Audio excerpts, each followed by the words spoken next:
If you've been following us for a while, we've been talking to you about your emotions and what they mean. You heard us today say that negative emotion means you've got a vibration going on that you're not up to speed with. And that positive emotion means you've got a vibration going on in your vortex that you are up to speed with.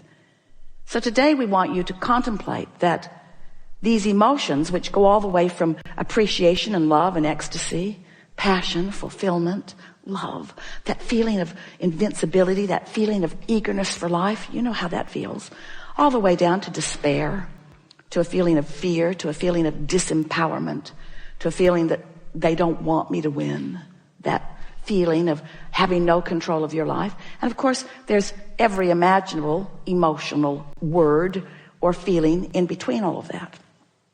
So now we want you to realize that you are a vibrational being and that you've got a momentum going. So we'd like you to envision this spinning disc, this pure, positive energy disc, this high-flying, good-feeling point of attraction that somehow, some way, you've managed to get on. And we want to say to you, it's pretty easy first thing in the day before something happens, before you read your email, or before you see another person who is irritating, or before you start remembering what went wrong yesterday. In other words, you can get on that high-flying disc pretty easily because you wake up there. And if you don't do that thing you usually do that causes you to choose a lower disc, then there you fly for a little while.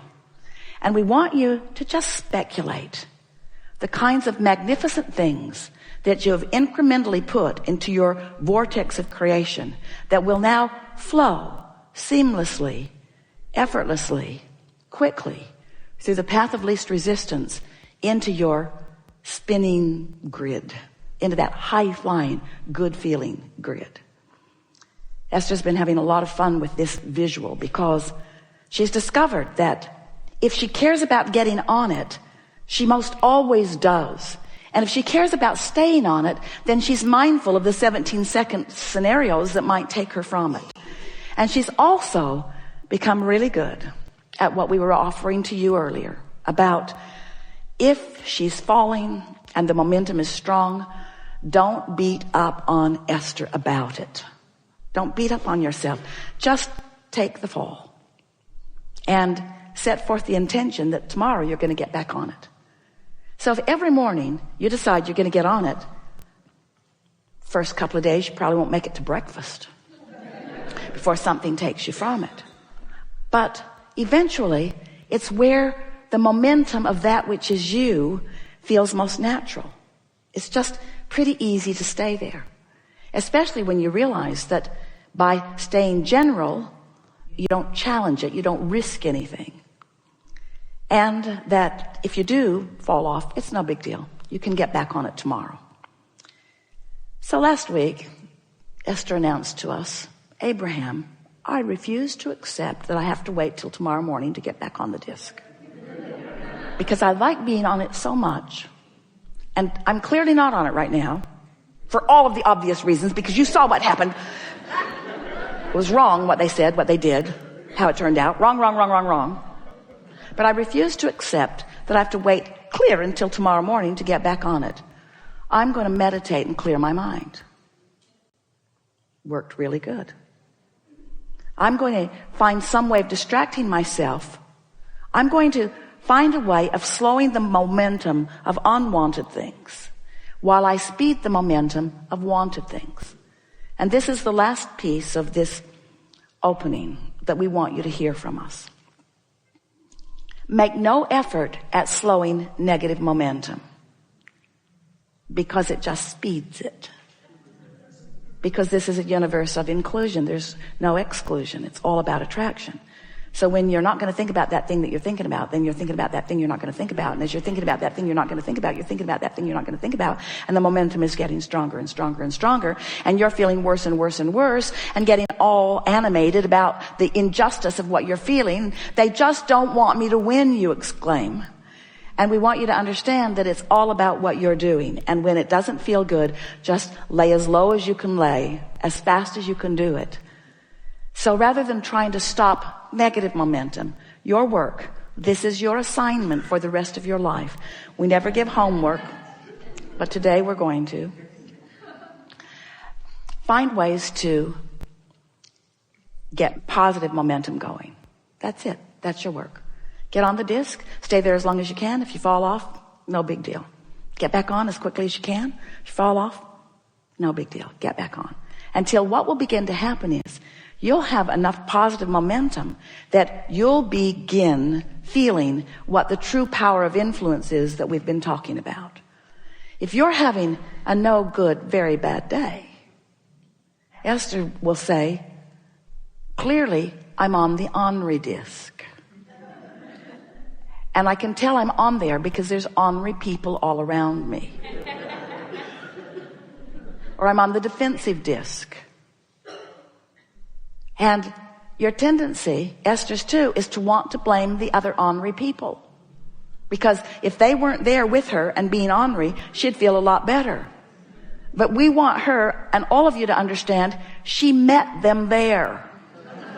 She met them there. It's like going to the ornery meeting. Where's the ornery meeting?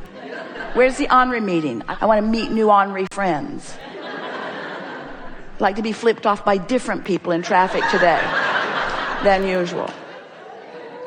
So when you begin to accept that you chose the disc and that they just met you there, it sort of takes the sting out of what they're doing, what it feels like they're doing to you, especially when you begin to accept that you have the choice of what disc you're on. And today, we think you understand it more clearly than ever before, that you have a choice of what disc you get on. And the earlier you choose it, the better chance you have of choosing the one you mean to choose. And eventually, and we're talking about a matter of a few days and weeks, you're going to predominantly be there. And when you start hanging out in that high-flying, good-feeling vibration, and you not only have the benefit of feeling good and breathing more deeply and feeling that fantastic feeling of eagerness coursing through you, but you also then begin to realize the benefit of the wonderful ideas that are flowing to you and the really good timing you have and the rendezvousing with all kinds of wonderful things. And the evidence of your disc is all around you. No matter what disc it is, the evidence of it is all around you.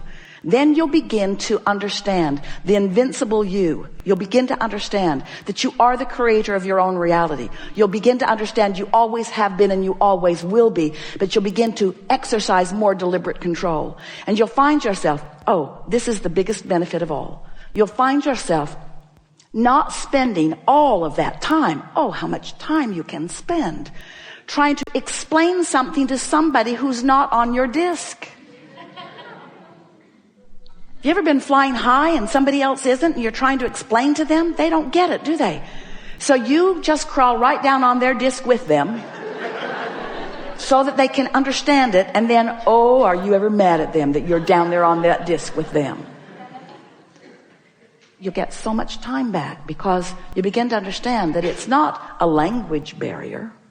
It's not a cultural barrier. It's a vibrational barrier. Stop trying to explain stuff to people that they have no way of understanding. Instead, pick your disc, rendezvous with those that do understand, and have a really good time. Esther had the dashboard cards made, and the first group of them were edited for space. And they said, things always work out for me. And Esther could feel the slight offness of that, because every time she's heard us say it, she's heard us say, things are always working out for me. Present tense. They are always. In this moment, they are working out. In this moment, they are working out. In this moment, they are working out. No matter what's happening and no matter what your perspective of what's happening is, things are working out. And as you practice that thought and come to own that, your concerns will be replaced with feelings of adventure. And your fears will be replaced with feelings of adventure and eagerness. Your confusion will be replaced with more moments of clarity. And your scrutiny of your time-space reality will be replaced with a feeling of appreciation of the bigness and the fullness and the possibility of it. The vibrational acuity that you have embarked upon as a result of the hours that you've patiently listened to us rambling here today has put you on a bouncing off place that will bring evidence to you immediately. And as you savor each and every particle of the evidence that is coming in response to your newfound vibrational frequency. You see, we've been here way more than 68 seconds. And we've come around to it again and again, way more than 68 seconds. You've practiced the vibration of the high-flying disc just by participating here in this day in ways that you've never practiced it before. You are vibrationally altered. And the universe will respond to you in those differences. The request that we now make of you is that you consciously acknowledge the vibrational differences, that you consciously acknowledge your realization of those differences. And that's how you maintain this momentum. The momentum that you felt when you made the decision to come here to begin with. The momentum that in physical words and terminology can be described like this. This is who you are and how you felt coming into this physical experience. I am a powerful creator, and I could not be more worthy or more loved. I am entrusted with the variety of this time-space reality, understanding that it will stimulate within me personal preferences, each and every one of which can be fully manifested and realized by me. I am the creator of my own reality, and I'll be co-creating with lots of others who at varying degrees will understand their own creative prowess.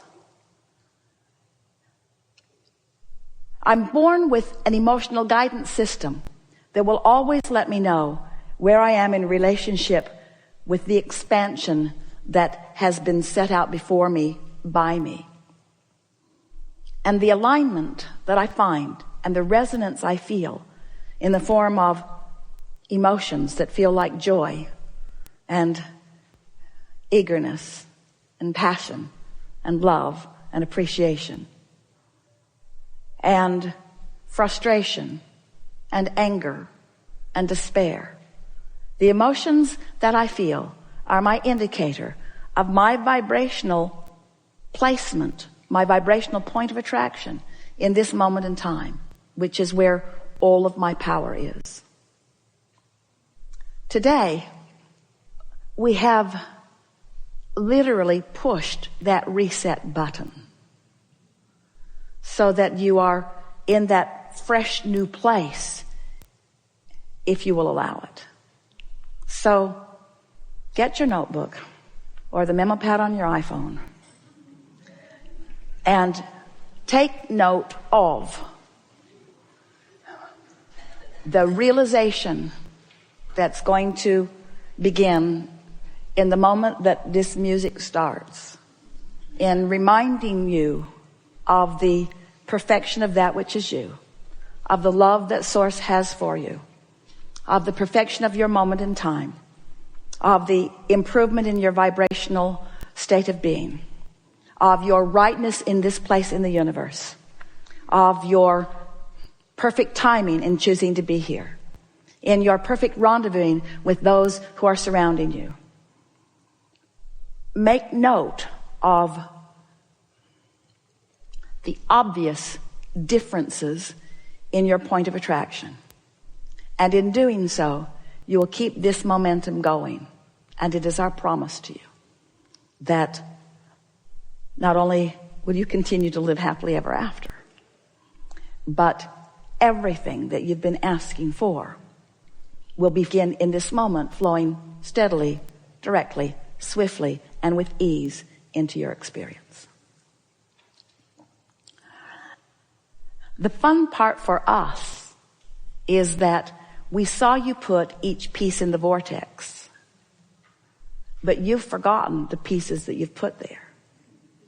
We've seen the vortex spin the cooperative components into this future experience that you want, that you don't even know that you want.